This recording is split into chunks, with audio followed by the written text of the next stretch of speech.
그 다음에 이제 6장에 튜플과 딕셔너리, 그 다음에 집합에 대해서 알아보도록 하겠습니다.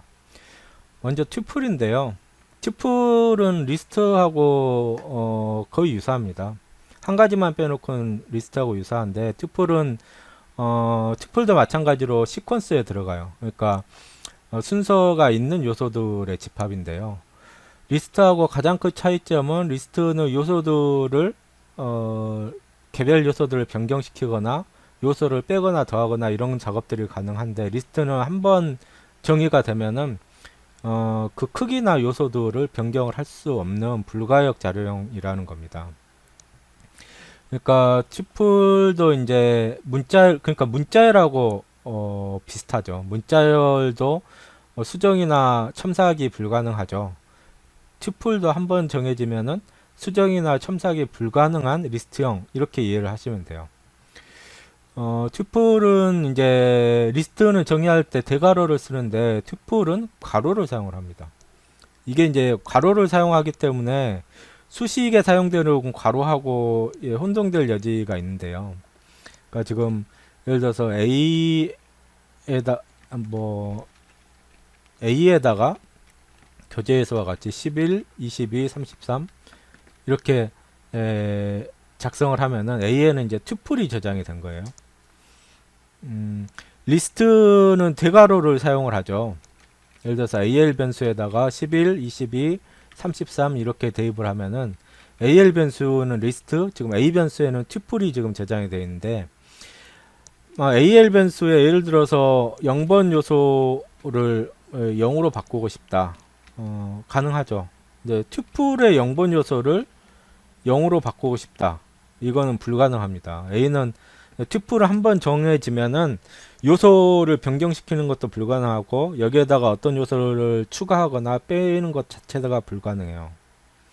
그 대신 이제 리스트나 문자열과 마찬가지로 인덱싱하고 슬라이싱은 가능하죠. 예를 들어서 B 변수에다가 A의 1번 요소를 대입을 하라. 그러면 22가 대입이 됐고요. 그 다음에 C 변수에다가 A의 1번부터 2번까지 요소를 대입을 하라. 그러면은 리스트의 슬라이싱은 리스트가 되고, 튜플의 슬라이싱은 튜플이 됩니다. 뒤에서 좀 더 자세하게 설명하겠지만은, 튜플의 슬라이싱은 튜플이 돼요. 교재에 있는 예제를 더 따라 해보죠. B에다가 튜플을 저장하는데, 튜플의 요소는 리스트하고 똑같이 파이썬의 어떤 객체가 와도 상관없습니다. 네, 지금 B 변수는 튜플인데요. 튜플의 첫 번째 요소는 문자열, 두 번째 요소는 정수, 세 번째 요소는 리스트가 되죠. 그러니까 B의 2번 요소는 리스트가 되죠.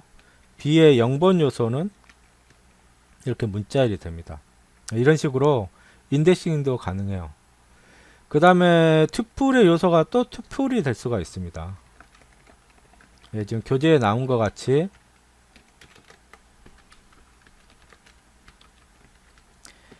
C 변수에는 지금 튜플이 들어가 있는데, 0번 요소도 튜플, 그 다음에 1번 요소도 이런 문자열을 요소로 가지는 튜플, 두 개의 요소를 가지는 튜플이죠. 튜플의 요소가 또 튜플이 될 수가 있다. 리스트나 튜플의 요소는 파이썬의 어떤 객체라도 올 수가 있습니다. 그리고 이제 한 가지 혼동되는 게 이런 경우죠. 요소가 하나뿐인 튜플, 요소가 하나뿐인 튜플을 어떻게 정의를 해야 되냐면은, 하나뿐이라고 이렇게 하면은 안 됩니다. 이 경우에는 11이라는 숫자로 가로로 묶은 수식이 돼가지고 D 변수에는 그냥 11이라는 숫자가 들어가 버려요. 그러니까 이거하고 똑같다는 거죠. 이런 경우하고 똑같다는 거죠. 지금 여기에 쓰이는 괄호는 수식에 쓰이는 괄호고요. 여기에 쓰이는 괄호는 튜플을 생성하는데 이용되는 괄호입니다. 그러니까 요소가 하나뿐인 튜플을 생성을 하려면은 이 요소 뒤에 반드시 이렇게 컴마를 붙여줘야 돼요. 그러면은 D 변수는 요소가 하나인 튜플이 들어갑니다. 그리고 empty 튜플을 만들려면은 이렇게 빈 가로를 넣어주면은 empty tuple 이 되죠. 또는 tuple 내장 함수를 이용을 해도 empty tuple이 이렇게 만들어집니다. 그러니까 여기서 혼동의 여지가 있는 거는 이거 하나죠. 요소가 하나뿐인 튜플을 만들려면은 그 첫 번째 요소 뒤에 반드시 콤마를 찍어줘야지 튜플로 생성이 된다. 이거는 주의를 해주시기 바랍니다.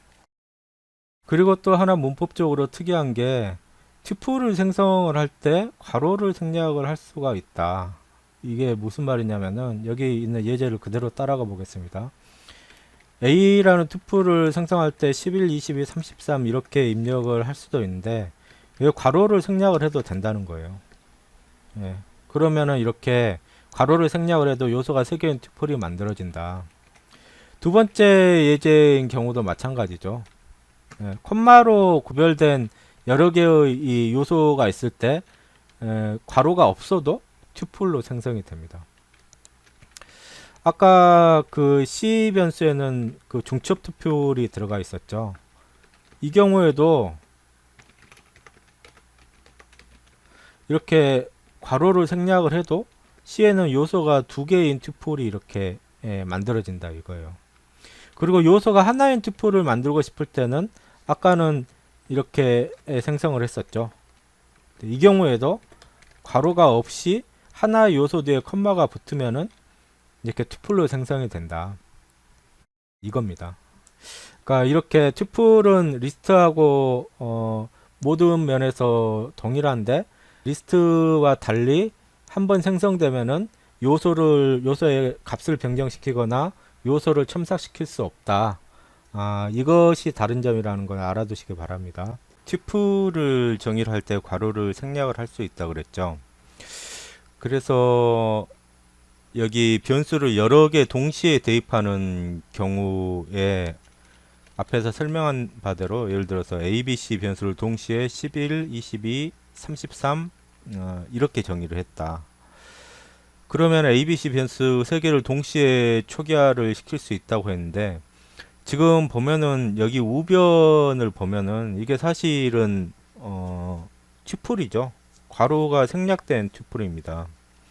좌변도 보면은 사실 괄호가 생략된 튜플이거든요. 그래서 이거는 뭐하고 똑같냐면은 예를 들어서 x, y, g 3개의 변수를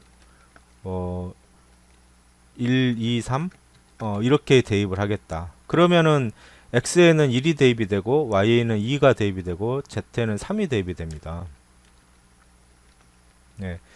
이렇게 하는 거하고 똑같아요. 근데 이제 괄호를 안 쓰는 게 더 편할 뿐이죠. 네. 그래서 변수를 여러 개를 동시에 이렇게 초기화를 시킬 때 사실은 튜플이 사용된다.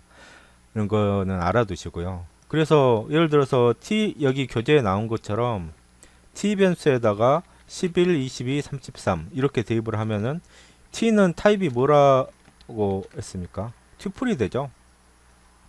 이렇게 t에다가 튜플을 대입해 놓고 a, b, c 변수를 t로 초기화를 하겠다. 그러면 우변이 튜플이라면은 좌변의 변수 각각의 튜플의 요소가 이렇게 대입이 되는 겁니다. 그래서 a, b, c를 찍어보면은 각각이 이렇게 초기화가 된 거고요. 앞에 거 경우하고 똑같으니까 헷갈릴 수도 있겠네요. 100, 200 이렇게 대입을 해놓고 x하고 y를 t로 이렇게 초기화를 시킨다. 그럼 x에는 100이 들어가고 y에는 이렇게 200이 들어갈 겁니다. 그리고 여기 교재에 나온 것처럼 튜플도 문자열과 리스트와 똑같이 인덱싱, 슬라이싱, 곱셈, 덧셈 이런 게 가능합니다. 튜플은 이제 리스트하고 성격이 유사하죠. 단지 이제 한번 정의가 되면은 그거를 변경시킬 수 없을 뿐입니다. 지난번에도 얘기한 바가 있지만은 리스트를 슬라이싱하면 새로운 리스트가 생성이 되듯이 튜플을 슬라이싱하면 그 결과로 새로운 튜플이 생성이 됩니다. 지금 교재에 있는 예를 한번 그대로 따라가 보죠. A라는 변수에 문자열이 4개로 이루어진 튜플을 이렇게 생성을 했죠. 예. 문자열 4개로 이루어진 튜플입니다. 그 다음에 B에다가는 A의 0번 요소. 그러면은 A의 0번 요소는 이거죠. 제일 처음에 나오는 요 요소죠. 그렇기 때문에 B 변수에는 이제 팍이 저장이 될 거고, 그 다음에 C 변수에다가는 A의 1번부터 3번까지. 그러면은 1번은 이거고, 그 다음에 2번은 이거죠. 그 다음에 이거 두 개를 그러니까 슬라이싱을 한 거죠. 3번 요소는 포함이 안 될 테니까 이거 두 개를 슬라이싱 한 거죠. 그래서 이제 C 변수에는 튜플을 슬라이싱을 했으니까 튜플이 저장이 됩니다. 지정된 요소를 가지는 튜플이 저장이 되죠. 근데 이제 A의 3번 요소를 예를 들어서 리로 바꾸려고 한다. 이건 안 된다는 거죠. 왜냐면은 튜플을 한번 정해지면은 그 요소를 변경을 하거나 또는 요소를 첨삭을 하거나 이게 불가능한 불가역 자료형이기 때문에요. 인덱싱을 이용해서 어떤 요소를 바꾸려고 하는 거는 안 됩니다. 그래서 이건 오류를 발생을 합니다.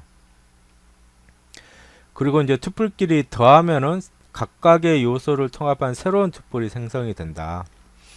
예를 들어서 A, B 변수를 A하고 B를 교재에 나온 것처럼요. A는 11,20이라는 튜플, B는 33,44라는 튜플로 이렇게 정의를 하고요. C 변수에다가 A하고 B를 두 개를 더하면 A 튜플의 요소하고 C 튜플의 요소를 병합한 새로운 튜플이 생성이 돼서 C에 저장이 되는 거죠.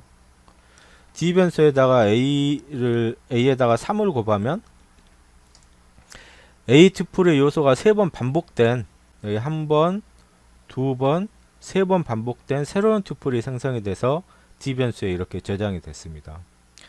여기 뒤에 곱셈 뒤에 오는 숫자는 정수여야지 된다 그랬죠. 튜플도 마찬가지입니다. 그 다음에 튜플 전체 요소의 개수는 리스트나 문자열과 마찬가지로 len 내장 함수를 이용을 하면 얻을 수 있다. 지금 보면은 방금 D 튜플을 생성을 했었죠. len 함수에다 D를 넘기면은 6이 이렇게 반환이 됩니다. 그 다음에 count라는 메소드도 있는데요. 해당되는 요소의 개수를 반환을 하는 거죠. 지금 D 튜플에는 11이 하나, 둘, 3개가 있죠. 그렇기 때문에 11의 개수를 세어라 라는 메소드가 count 메소드였습니다. 리스트에도 있었죠. 튜플에도 똑같이 사용을 할 수 있고요. 그 다음에 index라는 메소드는 처음 나오는 22라는 요소의 인덱스를 반환해라. 맨 처음 나오는 요소의 인덱스는 지금 보면 1이죠. 1. 그래서 1이 이렇게 반환이 된 걸 알 수가 있습니다. 여기 교재에서 나온 것처럼 튜플의 메소드는 카운트와 인덱스 두 개뿐이다. 굉장히 간단하죠. 튜플은 리스트하고 성격이 거의 동일합니다. 변경할 수 없다. 이것만 빼고는 거의 동일하고, 그 다음 메소드도 카운트하고 인덱스 두 개뿐이다. 이건 알아두시기 바랍니다. 이제 6.1 딕셔너리로 넘어가겠습니다. 앞에서 나온 리스트, 튜플, 그 다음에 지금 설명할 딕셔너리까지 파이썬에서 가장 많이 쓰이는 자료용 중에 하나니까요. 사용법을 잘 알아두셔야지 됩니다. 딕셔너리는 앞에서 나온 그 리스트나 튜플과는 다르게, 리스트나 튜플은 인덱스가 있는 요소들의 집합이죠. 그래서 이제 이렇게 순서가 있는 요소들의 집합형을 시퀀스라고 얘기를 했었습니다. 시퀀스 외에는 문자의 리스트, 그 다음에 좀 전에 설명한 튜플까지 포함이 되는데요. 딕셔너리는 순서가 없는 요소들의 집합이에요. 순서가 없는 요소들의 집합이고, 그러면 요소를 뭘로 접근을 하느냐? 키로 접근을 합니다. 주어진 키라는 어떤 데이터로 접근을 해요. 그래서 딕셔너리는 키하고 밸류 쌍이 집합이라고 얘기를 합니다. 키하고 밸류 쌍들의 집합이라고 얘기를 해요.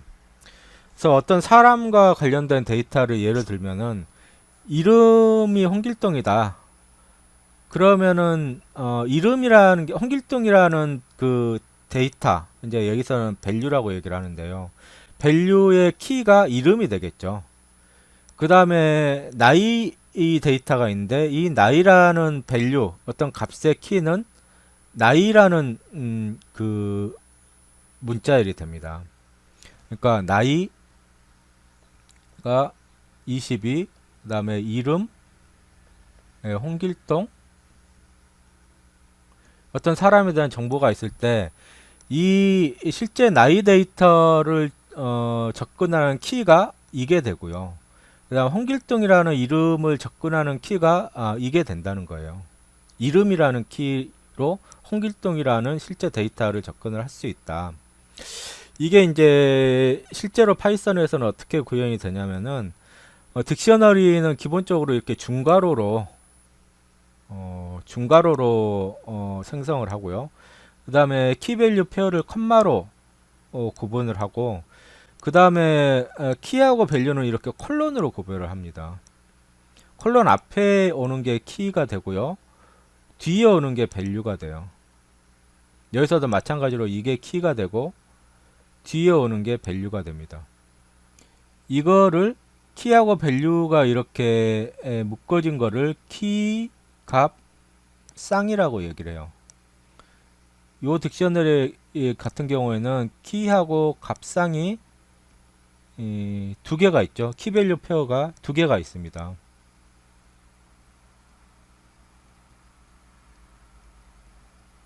키밸류 페어가 두 개가 있어요. 그래서 이렇게 입력을 하면은 딕셔너리가 생성이 돼요. 중괄호 이렇게 키밸류 페어를 콤마로 구분한 다음에 중괄호로 묶으면은 딕셔너리가 생성이 돼요.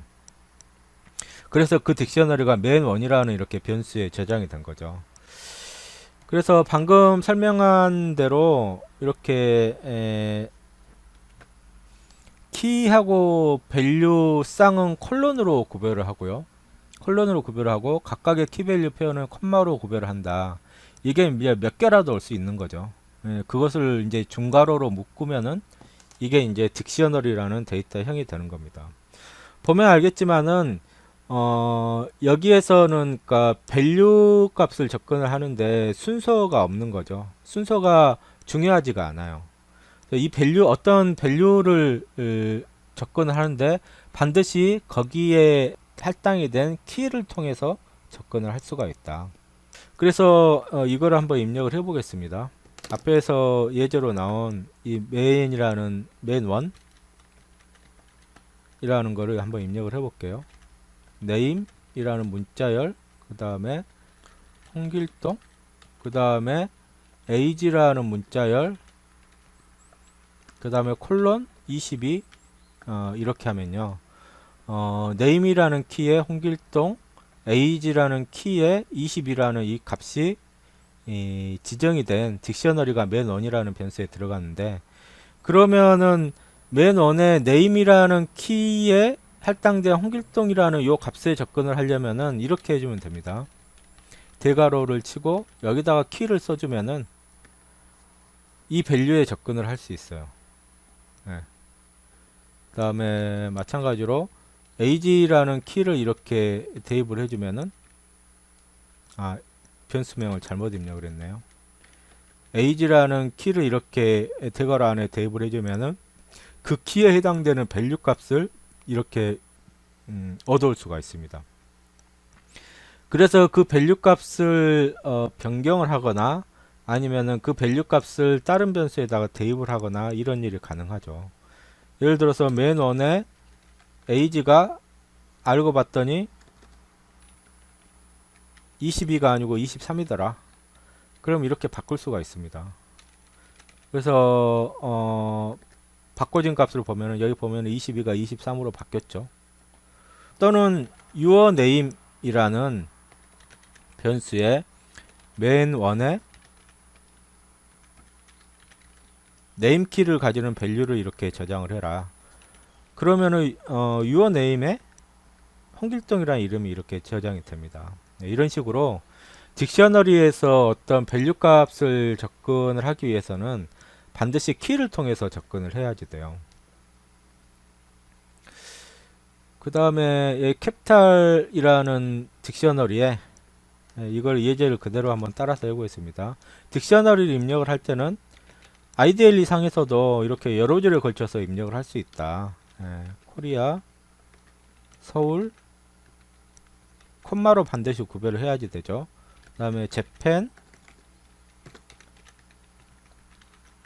도쿄,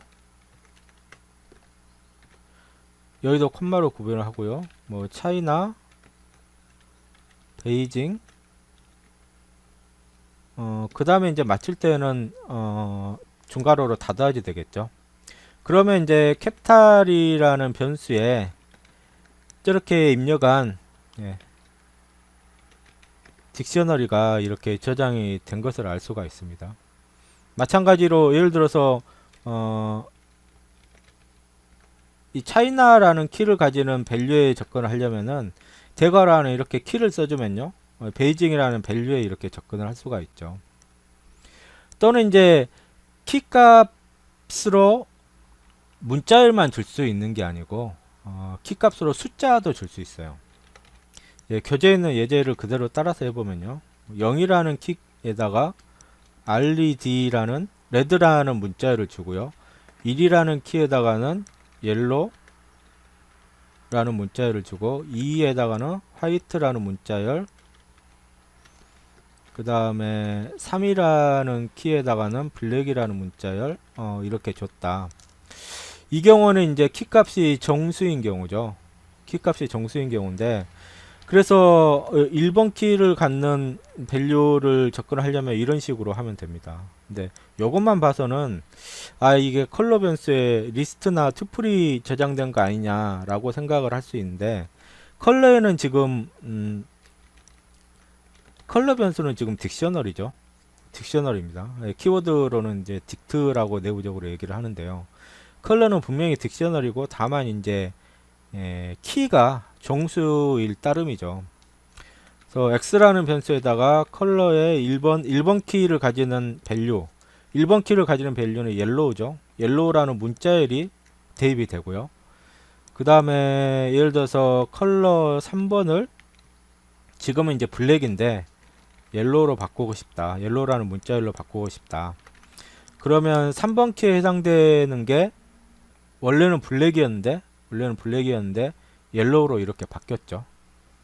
그 다음에 이제 없는 키를 이렇게 주면요, 그 없는 키에다가 이렇게 어떤 값을 지정을 해주면은 이 새로운 키를 생성을 하고 거기에다가 밸류를 이렇게 할당을 해줍니다. 지금 보면은 원래는 이제 4번은 없었는데 요 명령에 의해서 4라는 키를 가지는 밸류 값, 이거를 딕셔너리에다가 이렇게 추가를 해줬죠. 앞에서도 얘기했다시피 지금 딕셔너리는 인덱스가 없어요. 인덱스가 없고 그 키밸류 페어의 순서라는 개념 자체가 없습니다. 순서라는 개념 자체가 없는데, 다만 이제 이 컬러라는 딕셔너리는 키가 숫자인 경우죠. 키가 정수인 경우이기 때문에 이게 사용을 할 때 리스트처럼 사용을 할 수 있지만은 엄밀히 얘기하면은 딕셔너리다.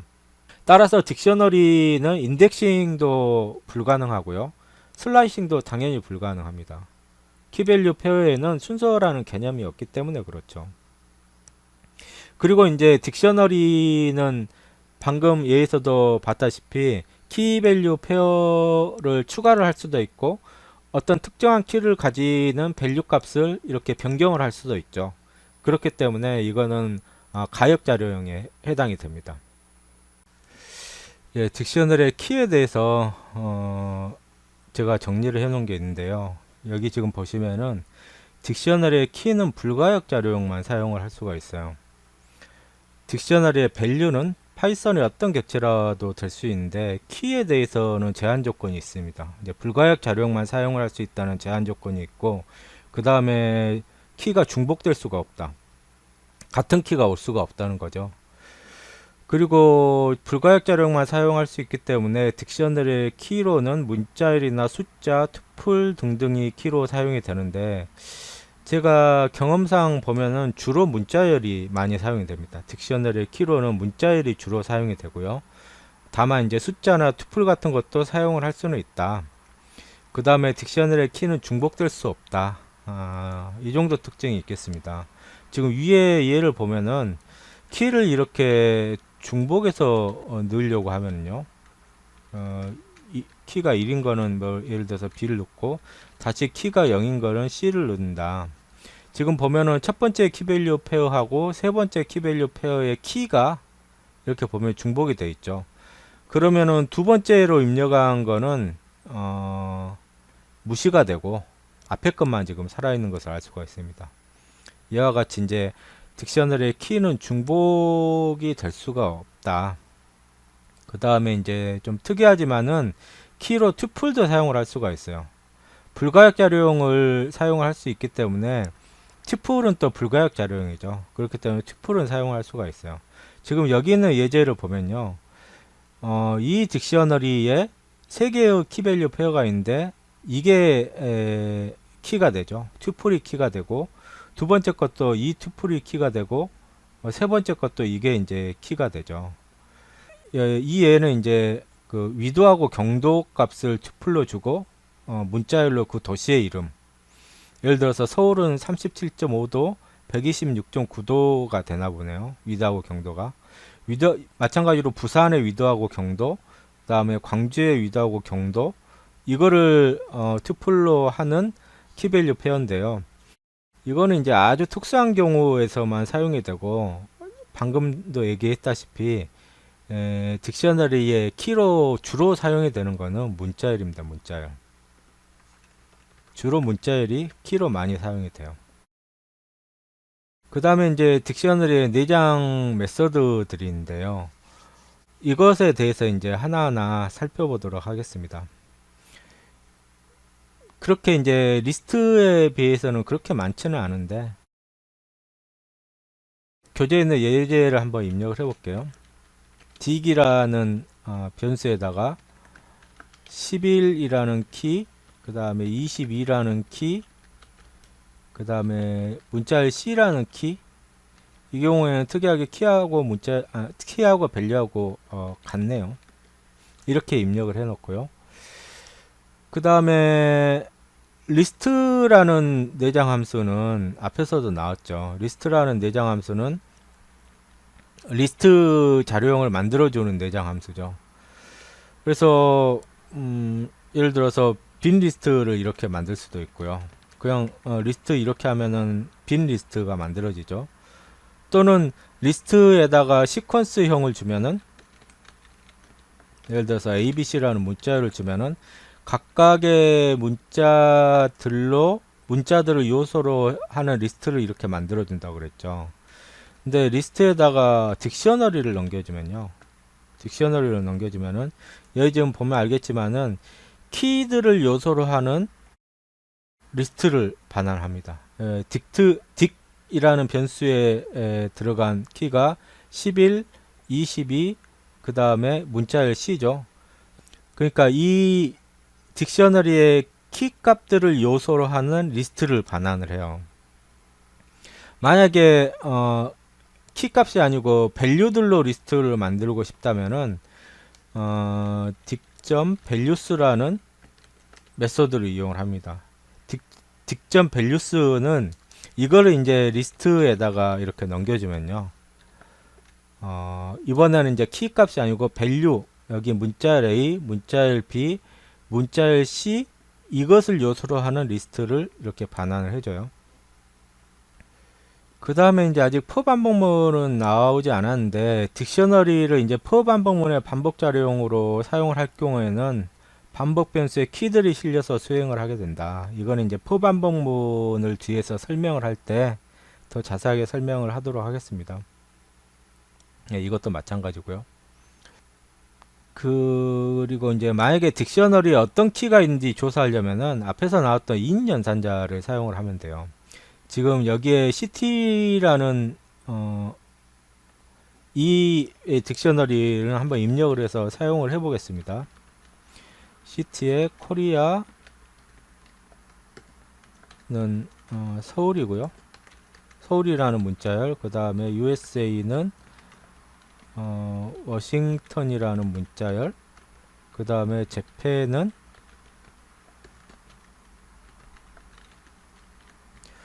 토쿄라는 문자열, 이렇게 세 개의 키밸류 페어로 이루어진 딕셔너리가 있습니다. 만약에 이 딕셔너리에 코리아라는 키가 포함이 되어 있는가, 그거를 살펴보려면은 인 뒤에 이렇게 딕셔너리를 주면은, 만약에 이 시티라는 딕셔너리에 코리아라는 키가 있다면 이 연산은 true를 반환을 해요. 그와 반대로 만약에 없다면 이렇게 이제 펄스를 반환을 하죠. 차이나라는 키는 이 시티라는 딕셔너리에 없습니다. 지금 보면은 키가 코리아, USA, 재팬 세 개죠. 그래서 네이션이라는 변수에 시티의 키만을 요소로 하는 리스트를 만들려면 이렇게 리스트라는 내장 함수를 거치면 돼요. 그러면은 코리아, USA, 재팬 세 개의 요소를 가지는 리스트가 생성이 됐죠. 그리고 방금도 설명했지만은 시티스라는 변수에다가 저 시티 딕셔너리의 밸류 값만을 추출을 해서 그것들의 리스트로 만들고 싶다. 그럼 이렇게 하면 됩니다. 그러면은 이 시티라는 그 딕셔너리의 밸류가 서울, 다음에 워싱턴, 토쿄죠. 그것들을 요소로 가지는 리스트가 이렇게 생성이 되는 것을 알 수가 있습니다. 그 다음에 이제 특정한 키값 쌍을 삭제를 하려면은 파이썬 명령어인 del을 이용을 하면 돼요. 예. city 여기에 재팬이라는 city 이 딕셔너리에서 재팬이라는 키를 가지는 키값상을 삭제를 하고 싶다. 그럼 이렇게 del 명령어를 이용을 하면 됩니다. 그럼 보면 알겠지만은 여기 원래 있던 재팬 토쿄 키밸류 쌍이 없어졌죠. 그 다음에 이제 아이템스라는 그 메서드가 있는데요. 이걸 한번 리스트 내장 함수에 넘겨줘 보겠습니다. 예, 이렇게 넘기면은 좀 어떻게 됐습니까? 지금 그 튜플을 요소로 가진 리스트가 생성이 됐죠. 근데 각각의 튜플을 보면은 튜플의 첫 번째 요소가 city 딕셔너리의 키, 두 번째 요소가 밸류. 그러니까 city 딕셔너리의 키 밸류 페어가 여기죠. 네, 키 밸류 페어가 튜플로 변해서 리스트의 요소로 들어왔습니다. 두 번째 키 밸류 페어도 여기 지금 보면은 튜플로 변경이 돼서 리스트에 들어왔죠. 그래서 이렇게 키 밸류 페어를 튜플로 가지는 리스트를 만들고 싶을 때 여기 딕셔너리 아이템즈라는 메서드를 사용을 하면 됩니다. 그 다음에 이제 클리어 메서드는 딕셔너리의 모든 키값 쌍들을 삭제를 하는 건데요. 예, 이렇게 하면은 city에 저장된 딕셔너리가 empty 딕셔너리가 됩니다. 그 다음에 이제 업데이트 메서드가 있는데요. 업데이트 메서드에는 인수로 이제 키워드 인수를 주거나 아니면은 새로운 딕셔너리를 줄 수가 있는데, 그러면은 이제 원래의 딕셔너리에다가 그거를 병합을 해서 딕셔너리를 확장을 하게 됩니다. 이거를 한번 교재에 있는 예제를 그대로 따라서 해보죠. A라는 변수에다가 이렇게 키밸류 쌍이 하나인 딕셔너리를 이렇게 생성을 하고요. 업데이트에다가 B 이퀄 22, 그 다음에 C 이퀄 하이 이렇게 두 개를 키워드 인수로 이렇게 줬습니다. 키워드 인수라는 거는 이제 뒤에 함수를 설명을 할 때 좀 더 자세하게 나올 텐데요. 지금은 이렇게 사용을 할 수 있구나 하고 그냥 이해를 하시면 될 것 같습니다. 예, 이렇게 하면은 지금 보면은 A라는 딕셔너리가 뭔가 변경이 됐죠. 지금 보면은 이 요소에 의해서 요거에 의해서 B라는 문자열을 키로 가지고 22라는 값을 밸류로 가지는 키밸류 페어가 이렇게 생성이 됐고요. 또 요거에 의해서 C라는 문자열을 가지는 키, 그 다음에 하이라는 문자열을 밸류로 가지는 이 키밸류 페어가 이렇게 생성이 됐죠. 이런 식으로 업데이트 메소드를 이용을 하면은 쉽게 그 원래의 그 딕셔너리를 확장을 할 수가 있어요. 그리고 업데이트 메소드에다가 딕셔너리를 주면요. 예를 들어서 B라는 딕셔너리가 문자일 D는 true, 그 다음에 문자일 E는 리스트죠. 밸류가 리스트죠. 이러한 B라는 딕셔너리가 있는데 이 A.update 메소드에다가 B라는 딕셔너리를 주면은 A가 원래 A 딕셔너리에 B 딕셔너리의 키밸류 페어가 이렇게 그대로 병합이 됐죠. 예. 그 인수로 주어진 딕셔너리의 키밸류 페어가 병합이 돼서 새로운 딕셔너리로 이렇게 확장이 됩니다. 이와 같이 업데이트 메소드에는 이렇게 이제 변수를 정의하는 것 같은 인수를 줄 수도 있고 아예 딕셔너리 자체를 이렇게 줄 수도 있다. 그래서 이제 원래의 딕셔너리를 주어진 키밸류 페어로 확장을 한다. 이것도 알아두시기 바랍니다. 그리고 새로운 딕셔너리에 새로운 키밸류 페어를 주는 방법은 아까도 설명했다시피 이렇게 기존의 키가 아닌 새로운 키를 이렇게 주면요. none이라고 할까요? f라는 키워드에 none이라는 밸류를 집어넣어라. 만약에 이렇게 주어진 키가 예를 들어서 기존의 키였다. a라는 키였다. 그러면은 원래 a라는 키의 밸류는 11인데 이렇게 none으로 교체가 됐죠. 근데 기존에 없는 키다. 그러면은 새로 키밸류 페어를 이렇게 만들어서 확장을 시켜줍니다. 그러니까 원래 딕셔너리에 새로운 키밸류 페어를 추가를 하는 방법은 이런 식으로 직접 지정을 해주는 방법이 있고, 그 다음에 이제 이렇게 업데이트 메소드를 이용을 하는 방법 두 가지가 있습니다.